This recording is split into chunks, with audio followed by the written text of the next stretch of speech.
Et bonjour à tous. Oui, vous avez vu, je me suis fait un petit bandeau. Et voilà.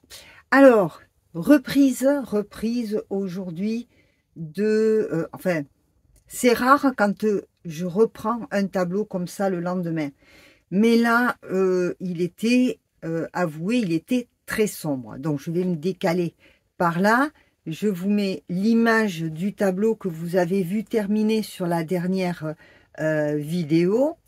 Et je vais vous montrer maintenant ce que j'ai fait sur ce même tableau.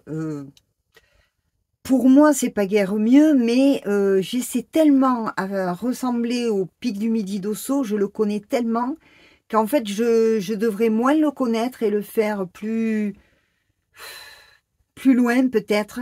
Est-ce que j'ai voulu trop rentrer dans les détails? D'habitude, je pinaille pas autant, mais là, j'avoue que j'ai pas mal pinaillé à essayer de refaire. C'est pas bon quand on travaille comme ça. Ou ça vient, ou ça vient pas. Mais bon, par contre, il manquait de lumière, donc j'ai fait en sorte de lui rajouter de la lumière. Alors, je vais le filmer d'une certaine façon pour que vous puissiez voir la différence avec celui-ci. Et ensuite, on en vient à une ou deux questions que j'ai trouvées en commentaire.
Alors, voilà le tableau d'abord de loin. Parce que le pic du Midi d'Ossau, moi je l'ai connu avec beaucoup de neige, puis j'ai fini par le voir avec de moins en moins de neige. Dans le pic du Midi d'Ossau, vous avez, on l'appelle la canine. Donc ça, normalement, c'est beaucoup plus petit. Il y a une petite pointe et un gros morceau qui est un peu moins pointu normalement et qui part en bosse comme ça. Et vous avez cette partie rocheuse qui vient devant. Voilà. Donc, voilà, j'ai essayé de le reprendre parce que comme il était, comme vous le voyez juste à côté, ça me plaisait pas du tout. De plus, le tableau manquait de lumière, donc je pense que vous le voyez là, la différence entre les deux. Franchement, le tableau manquait beaucoup de lumière. Donc en reprenant la montagne, j'ai refait un fond qui normalement n'existe pas, hein, parce que je vais vous dire franchement, le pic du Midi d'Ossau à l'altitude du lac, le pic du Midi d'Ossau, c'est que de la roche et de la petite herbe, de la petite prairie. Il y a beaucoup de cailloux et de choses comme ça. Bon, moi, pour pas trop me gâcher le tableau, j'ai fait comme ça. Ça sera mon pic à moi et puis c'est tout. Voilà, j'ai rajouté de la lumière un petit peu comme vous l'avez vu sur les dernières images. Donc là, en comparaison avec les deux, bon, il y a quand même un peu plus de lumière après la reprise. Donc je vous laisse voir les deux.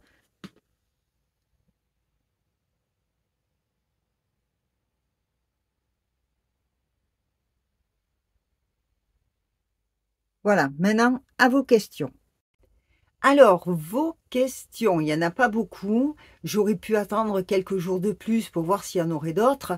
Sauf que je vais devoir ranger tout ça parce que ce soir, j'ai du monde à manger. Demain, c'est mon anniversaire. Et donc, voilà. Et c'est chez moi qu'il y a le plus de place pour manger. Vos questions. Alors, d'abord, mince, je ne sais plus qui c'est qui m'a demandé ça. Est-ce que c'est de l'acrylique? Oui. Alors là, cette personne m'a posé deux questions.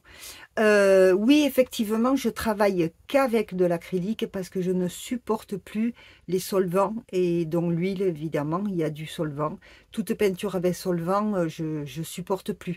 Donc, je me suis mise il y a quelques années à travailler qu'avec de l'acrylique. Cette réponse se joint à une autre question. À quoi sert le retardateur de séchage? Effectivement, l'acrylique sèche très vite. Bon, tout dépend de l'épaisseur que vous avez mis, mais en règle générale, l'acrylique sèche très vite. Le retardateur de séchage, on en met quand on veut que l'acrylique retrouve cette faculté de l'huile qui, elle, ne sèche pas vite. Ça permet, voyez, de faire le fondu du ciel, de bien arriver à mélanger le rose, le bleu et tout ça, le fait d'avoir vous savez, j'ai passé du blanc, dans le blanc j'ai mis du retardateur de séchage, je vais y arriver ce matin, hein. Et de suite, j'ai pas attendu que ça sèche, tout de suite après j'ai attaqué mon ciel, ce qui fait que mon blanc pommade un peu derrière a adouci mon rose et m'a aidé à bien mélanger les deux et à travailler comme je le désirais. Alors après, tout le reste du tableau, je n'ai pas mis de retardateur de séchage. Mais le retardateur de séchage, comme il porte son nom, il vous permet, si vous voulez faire une partie et pouvoir travailler sur un rendu après, comme de la brume ou comme ça, c'est bien d'y en mettre un petit peu, c'est pas la peine d'en mettre beaucoup, vous en mettez un petit peu, et le temps que vous finissiez, quand vous allez y revenir dessus pour donner votre rendu, il n'y a pas de problème, ça sera encore assez souple et pas assez sec pour pouvoir le faire. Voilà, j'espère que j'ai répondu à ta question. Nous avons Paul Mouadid. Non, je ne vais pas te peindre les Wisigoths et les Ostrogoths, hein. Je te les ai glissés dans le reportage de la Gaule, mais je ne vais pas te les peindre, hein. Oui, tu le savais déjà? Ok. Ensuite, j'ai eu là, juste avant de commencer cette vidéo, Soso. Soso qui me fait une proposition de montagne gelée avec un ciel étoilé et un lac. Eh bien, ma foi, pourquoi pas? Parce que la montagne, là, telle que je l'ai faite, ça ne me plaît pas. Il faudra que je la travaille. Alors peut-être bien, oui. que le prochain tableau sera une montagne. Alors montagne de nuit, je vais voir montagne de nuit avec un ciel étoilé, mais entre chien et loup, il fait pas tout à fait nuit encore, mais les étoiles sont là, et puis avec un lac, et on verra. Je veux retravailler la montagne parce que je suis pas satisfaite encore une fois de ce que j'ai fait, mais ouais, Soso, je vais travailler la question. Voilà. Alors, c'était une petite vidéo, je pense assez rapide, pour revenir sur ce tableau et vous répondre à vos questions. Donc, peut-être bien que quand je ferai l'idée de Soso, peut-être bien que c'est là qu'on fera la première et que vous pourrez poser vos questions au fur et à mesure. Et moi, je serai derrière en train de les noter. Voilà. Bon, allez, je vous laisse. J'ai tout ça à ranger. Je vous fais plein de gros bisous et je vous dis à la prochaine fois. Ciao.